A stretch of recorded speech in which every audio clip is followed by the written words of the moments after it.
So at this point in the timeline, a lot of modern relationships are really just two people projecting their algorithm-fed neuroses onto each other and calling it emotional intelligence. Welcome to delusional high context, where everyone is a telepath, but nobody is actually in the room. So first, let's get the definitions actually straight. Low context communication is explicit. It's the legal contract, it's the HR manual, it's the corporate grifter running a sustainability consultancy selling you, vision creation and ESG KPIs that ultimately amount to nothing other than just, a buzzword salad to grab some cash. Whereas genuine high context communication is the opposite. It's simply just raw, simple human attunement. It's knowing exactly what's happening without necessarily anyone needing to announce it or explain it or put it up on the board for everyone. It's something that requires a shared reality, a deep observation, and actually just a grounded nervous system, which a lot of people think is the top of the mountain, but in actuality is just the absolute basic floor. And I'll come back to that towards the end of the video. But first, we need to understand the actual inversion that we're living through right now, wherein that most people are operating in a state of low context but high delusion, wherein they've basically completely lost the ability to actually accurately observe another human being, but they're absolutely convinced that they're reading between the lines. They aren't. They just happen to be trapped in a self-enclosed, self-reinforcing echo chamber, projecting all of their own anxiety, delusional high context onto everyone else.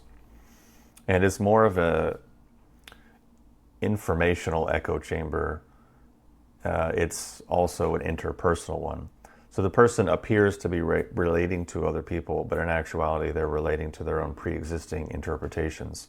Every new person gets cast as a character inside their internal drama, and genuinely nothing foreign or new or novel ever actually enters into it.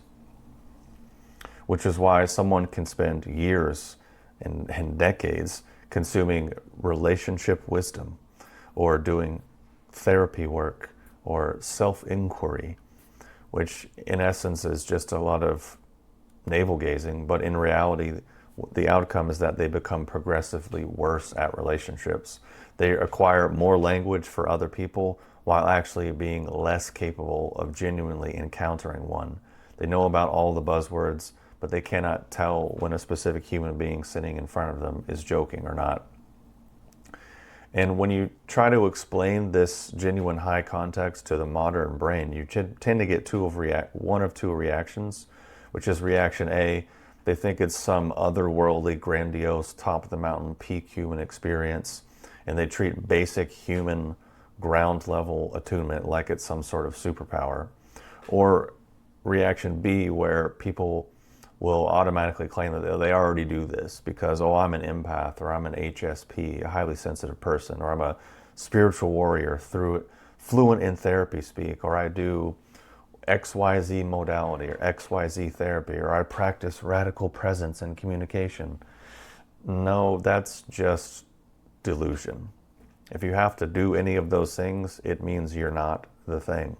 So these whiz kids aren't actually highly attuned. They're usually just hypervigilant. They've probably just learned how to weaponize spiritual or clinical vocabulary just to justify their own paranoia.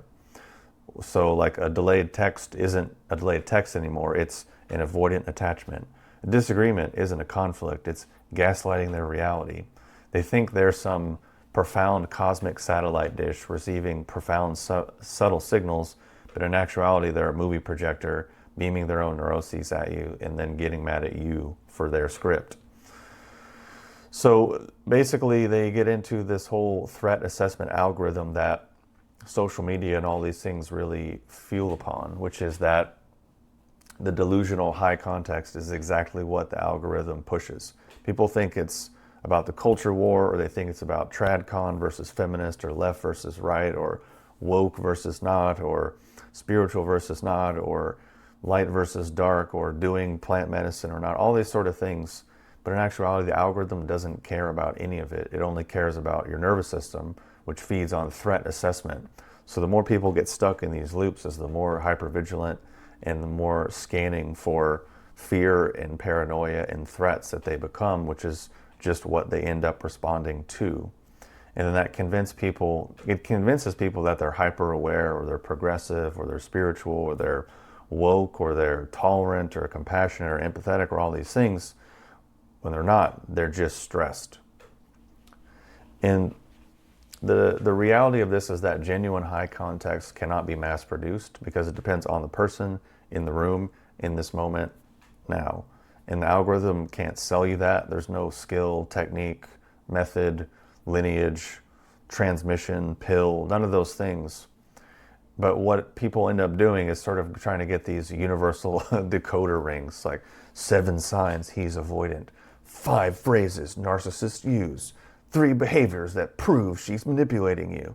So it gives millions of people the same prefabricated interpretations and convinces them that each of them are having this independent experience of perceiving something subtle, when in reality, no, it's just delusion.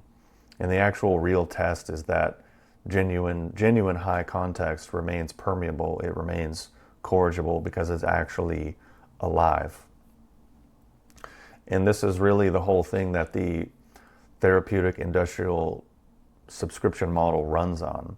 Because if this thing is free and it's actually part of being human, then you don't need a credentialed midwit to translate your reality to you.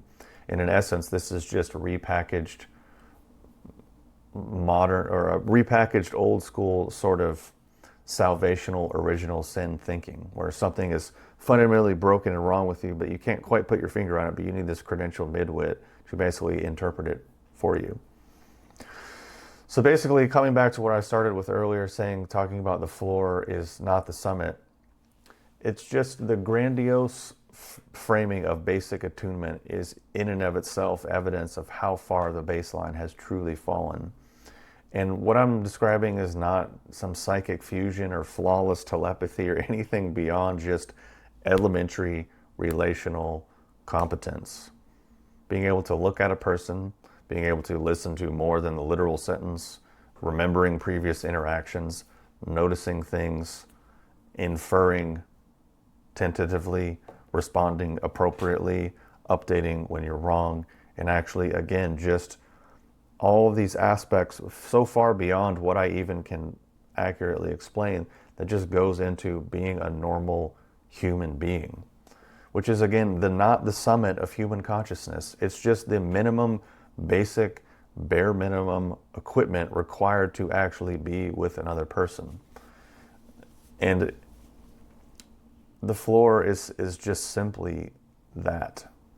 And unfortunately, in modern times, this seems to be getting more and more lost and more obscured through more and more nonsense.